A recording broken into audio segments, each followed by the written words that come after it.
PRD, final del sueño, lecciones para Moreno.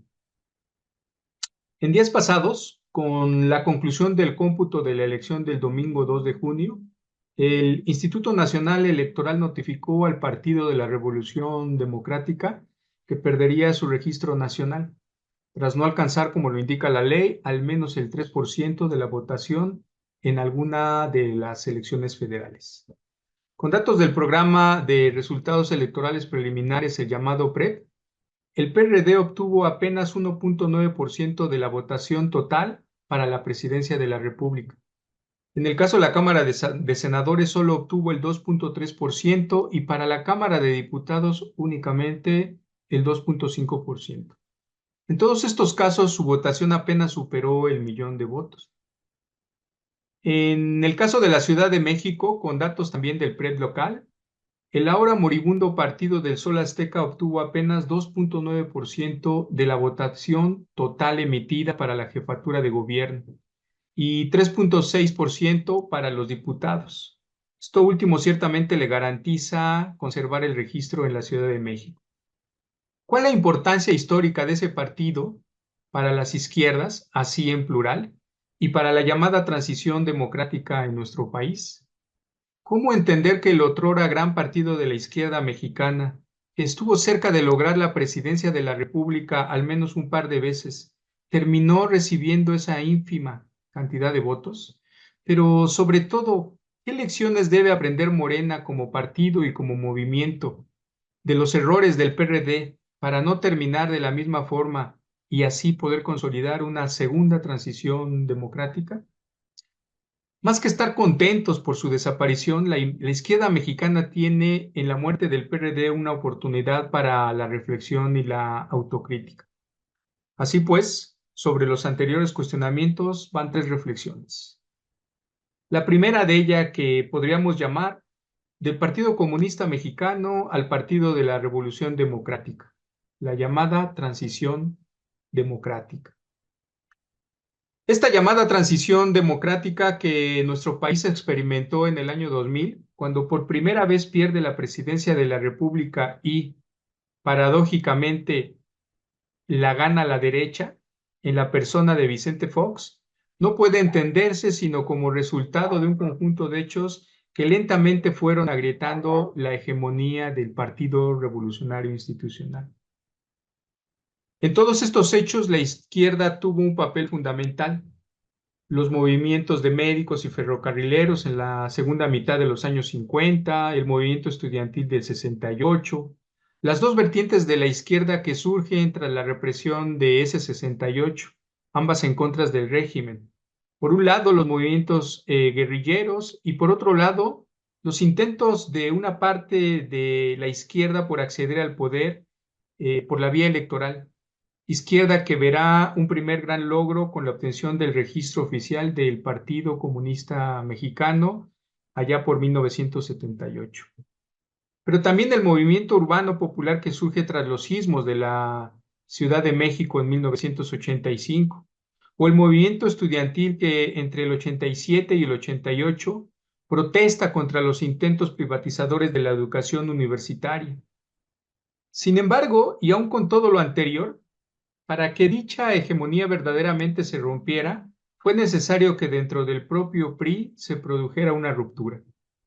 En 1987, tras sostener que el PRI había abandonado los ideales de la Revolución Mexicana, Cuauhtémoc Cárdenas, junto a personajes como Porfirio Muñoz Ledo e Ifigenia Martínez, fundan al interior del partido la Corriente Democrática, y más tarde, al considerar una imposición la candidatura presidencial, en 1988 abandonan el PRI para conformar, junto con un grupo de organizaciones y partidos de izquierda, el Frente Democrático Nacional, la plataforma con la que Cárdenas se lanzaría como candidato opositor a su antiguo partido.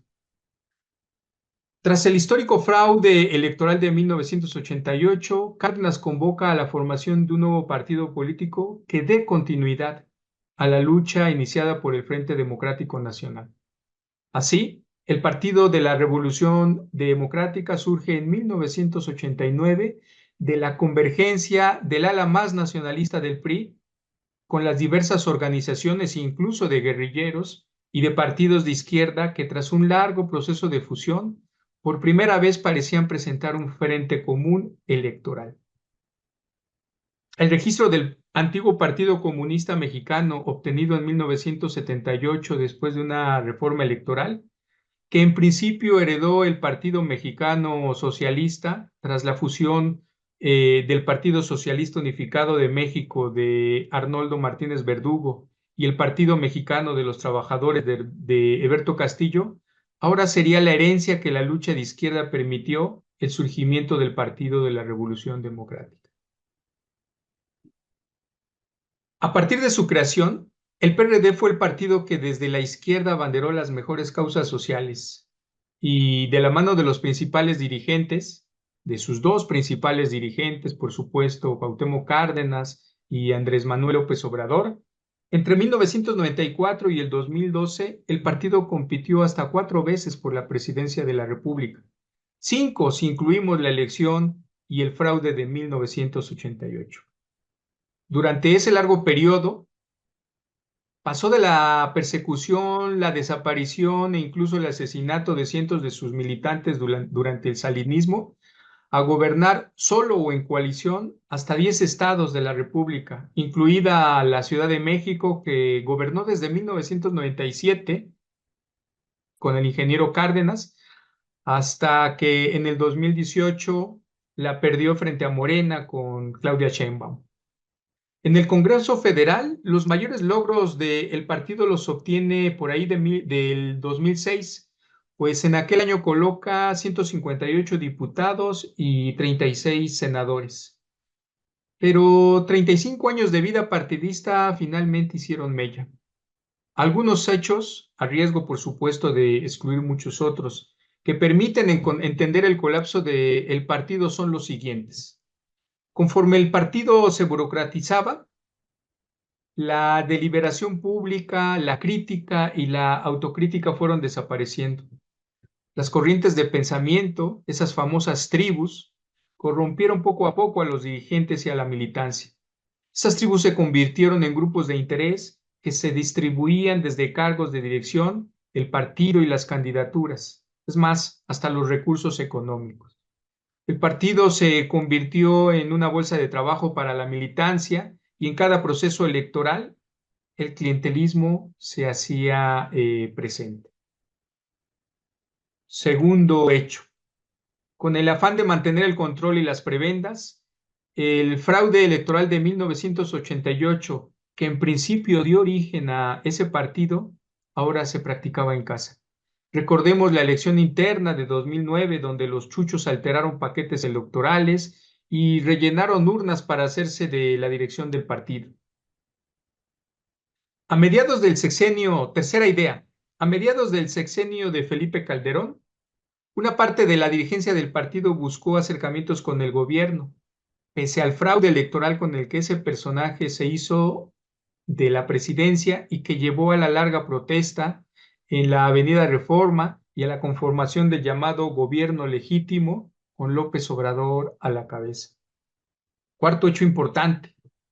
En el 2012, el partido se unió a la firma del llamado Pacto por México, que implicaba reformas constitucionales que buscaban consolidar la ruta neoliberal que el país estaba transitando en áreas tan sensibles como la educación, las telecomunicaciones y sobre todo la energía. Los dos hechos anteriores acelerarían la salida de uno de sus principales dirigentes, Andrés Manuel López Obrador. En ese mismo año, en el 2012, ya sin liderazgos que permitieran una candidatura propia, el histórico partido de izquierda toma la decisión de participar, en calidad, digo yo, de monaguillo, al lado del histórico partido de derecha, el PAN, apoyando a su candidato Ricardo Anaya. Conforme el PRD adquirió más posiciones de gobierno, poco a poco se fue alejando de las causas sociales que le dieron origen. La desaparición de los estudiantes de Ayotzinapa en 2014 y el involucramiento del propio partido en ese deleznable hecho fue solo el cenit. Ello provocó, recordemos, la salida de Cárdenas del partido que él mismo había fundado. y la respuesta de la dirigencia fue en ese entonces la descalificación de su dirigente histórico.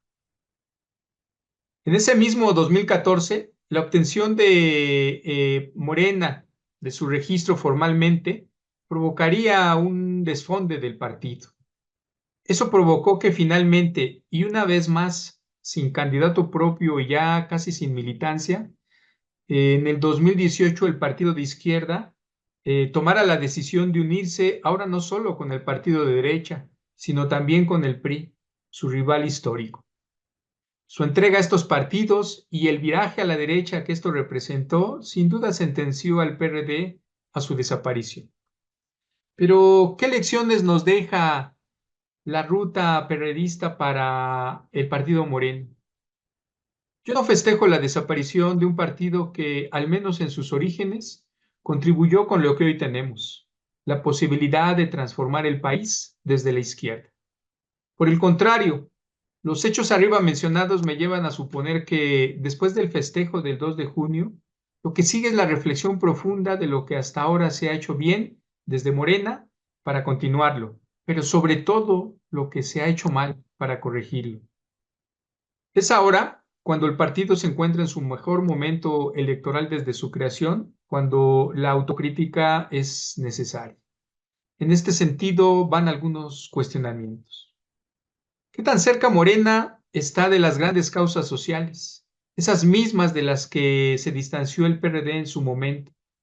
¿Hasta dónde la vorágine de la victoria del pasado 2 de junio puede o ya está llevando a la burocratización del partido? ¿Hasta dónde las pasadas elecciones internas de Morena se parecen a lo que hacía el PRD? Bolsa de trabajo para los militantes y defensores del voto en época electoral, campañas centradas en la pega de lonas y carteles, pero sin espacios de debate y reflexión pública sobre el proyecto de partido y sobre el proyecto de país. En Morena formalmente no existen las llamadas tribus, pero eso significa que no existen ya de facto grupos de interés que controlan el reparto de cargos y de recursos. ¿Ese clientelismo periodista pervive en Morena? Las encuestas fueron el método que Morena propuso para salvar el desastre que representó la elección abierta de candidatos en el entonces PRD. Pero, ¿en realidad la militancia está de acuerdo con ese método? ¿Es el mejor de los métodos? ¿Permite elegir a los mejores candidatos? ¿O más bien estamos condenados a heredar la práctica de elecciones internas fraudulentas del PRD y por temor a ello es mejor seguir con las encuestas? ¿Qué podríamos responder a los anteriores cuestionamientos para el caso particular de nuestra querida alcaldía Iztacalco?